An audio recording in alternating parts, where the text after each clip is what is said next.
হে রব্বুল আলামিন, হে একমাত্র মালিক, হে একমাত্র পরওয়ারদিগার, হে একমাত্র রহমত দানকারী, হে একমাত্র সাহায্যকারী, আজ আপনি যদি আমাদেরকে রহমত দেন, তাহলে আমরা এই দেশের মানুষ কঠোর পরিশ্রম করার মাধ্যমে আমাদের প্রত্যাশিত বাংলাদেশকে গড়ে তুলতে পারবো। আজ যদি আল্লাহর রহমত এই দেশ এবং এই দেশের মানুষের পক্ষে থাকে, আল্লাহর সাহায্য, আল্লাহর দয়া এই দেশের মানুষের উপরে, এই দেশের উপরে থাকে, ইনশাআল্লাহ আমরা আমাদের প্রত্যাশিত বাংলাদেশ গড়ে তুলতে সক্ষম হব।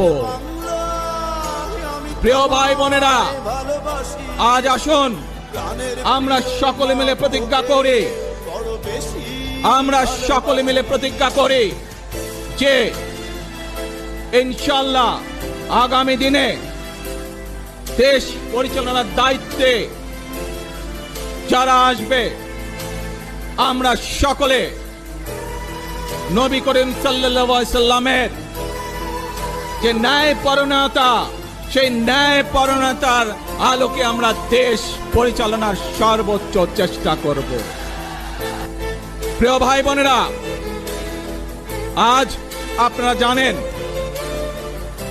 এখান থেকে আমি আমার মা দেশনেত্রী খালেদা জিয়ার কাছে যাব।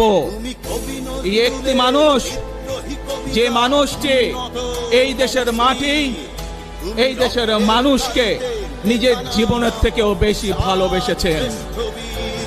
তার সাথে কি হয়েছে আপনারা প্রত্যেকটি মানুষ সে সম্পর্কে অবগত আছেন। সন্তান হিসাবে আপনাদের কাছে আমি চাইবো আজ আল্লাহ